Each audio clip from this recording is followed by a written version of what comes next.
Adam, the White Hair Master. Season 2. Episode 28. With a lot of questions, Sarah still did as Adam said.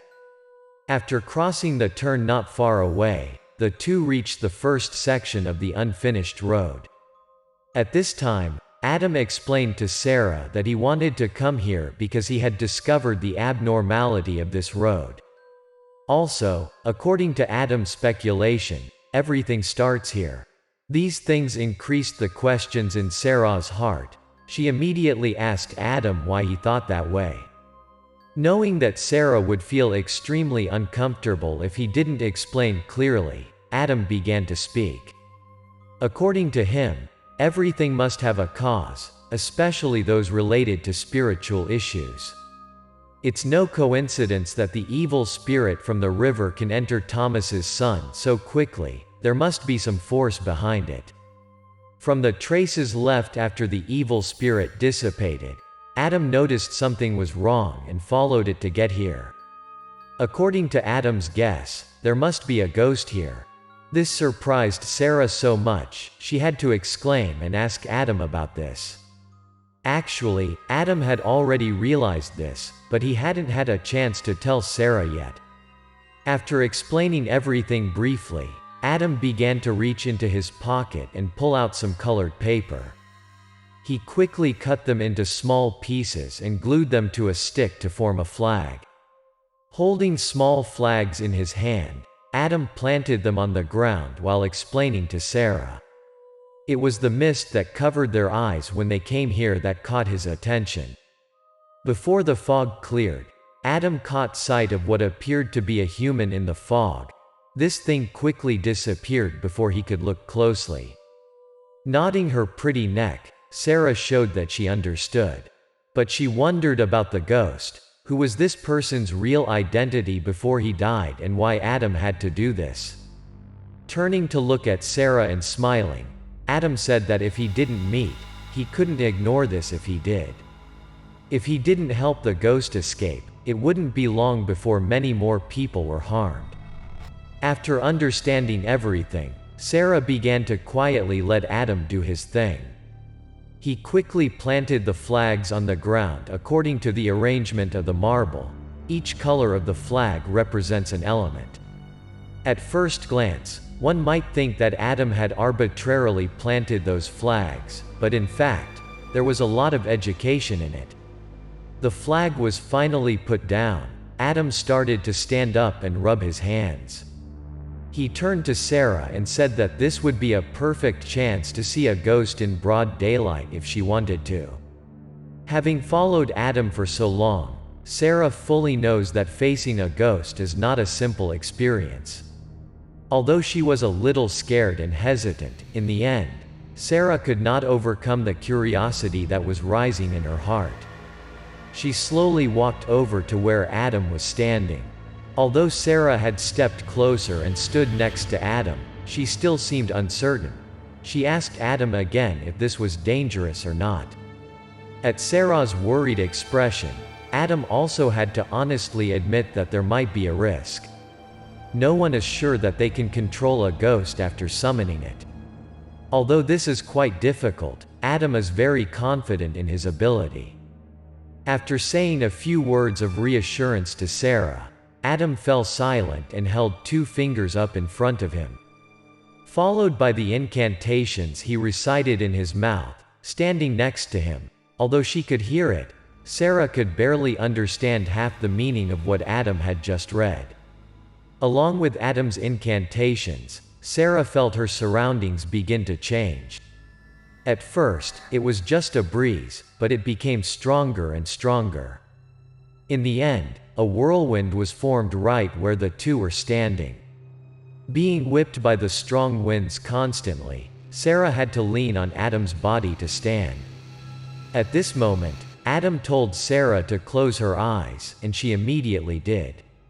After closing her eyes, Sarah's feeling was even more terrifying than before. Now all around her was a deep blackness and the howling wind. Mixed in the wind, Sarah seemed to hear screams and mournful cries. The air was getting colder and colder. Sarah's hair was also messed up by the wind, but she didn't dare raise her hand to remove it. Wondering what to do, Adam's voice told her to open her eyes. As soon as she opened her eyes, Sarah immediately turned to look at Adam. But she was startled. The Adam she saw was not nearly the same as the Adam she used to talk to. Now looking at Adam very stern and cold, he is ordering someone to declare their name. After hearing Adam's question, Sarah understood that Adam successfully summoned the ghost. She slowly turned her eyes to the front. Sarah quickly realized that a faint image had appeared. Finally, the ghost of a man appeared. But as soon as it appeared, the other ghost was highly aggressive. It rushed at Adam as if it wanted to attack him. Seeing that, Adam immediately put his fingers together to form a seal and shouted warnings to the ghost. He also added that if there is any injustice, please say it. He will help it fulfill its wish. Pushed back by Adam's robust seal, the ghost is no longer as aggressive as it first appeared. It immediately backed away and immediately put both hands in front of its face as if afraid Adam would attack it. Knowing that the person standing in front of him was not easy to touch, the ghost began to speak. In a cold, ghostly voice, the ghost said that it had been brutally murdered. Realizing the seriousness of this matter, Adam immediately asked the ghost to tell his story. He would help him in his power. The ghost knew that Adam was trustworthy from Adam's power, so he started telling the story. According to the ghost, his name is John, also from this village. It all started when the road construction project just started. During the site clearance, there was friction between the construction company and Mr. John. Unlike others, Mr. John did not want to lose his ancestral land, so he demanded a high compensation price. Since Mr. John's land is the road's starting point, the project cannot begin if he disagrees. Because of this, the village headman came to his house many times to convince Mr. John. This time too, but not alone, that day the village head also brought a man, the director of this project. As usual, the conversation between John and the village chief quickly turned acrimonious. John said that this land was left by his ancestors, it was also his only livelihood. If it no longer exists, he cannot live, so he seeks compensation to stabilize his life after the land is no longer available. With great words, the village head continued to use the meaning of opening this road to convince him, but John still flatly refused. During the conversation, John also said bluntly that the village head urged him because he must have made a profit, but not as noble as what he just said. At John's words, the village headman started to become angry and lost his temper. He loudly scolded John for being selfish, not thinking about the interests of other people living in the village. Seeing that things were starting to become tense, the project manager immediately spoke up and advised the village head to calm down. Compared to the village head, this director is more polite and calm. He pulled out a large stack of money from his briefcase and gave it to John. According to this director, this amount is 30,000 United States dollars. It will be enough for John to live comfortably for the rest of his life. Looking at the pile of money held out in front of him, Mr. John immediately refused outright. Then, without thinking about politeness, he kicked the village chief and the director out of the house. Before closing the door, John repeated his request. If he doesn't have $50,000, don't dream of accepting the road going through his land. John is afraid that while he is not at home, the construction company will send people down to build the road. He had set up a small tent on his land to keep watch.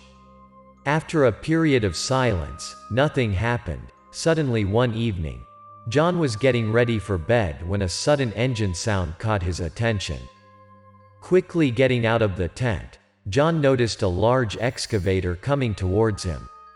Without guessing, he He also realized that this was an excavator sent by the construction company. Without hesitation, John immediately rushed to block the front of the excavator.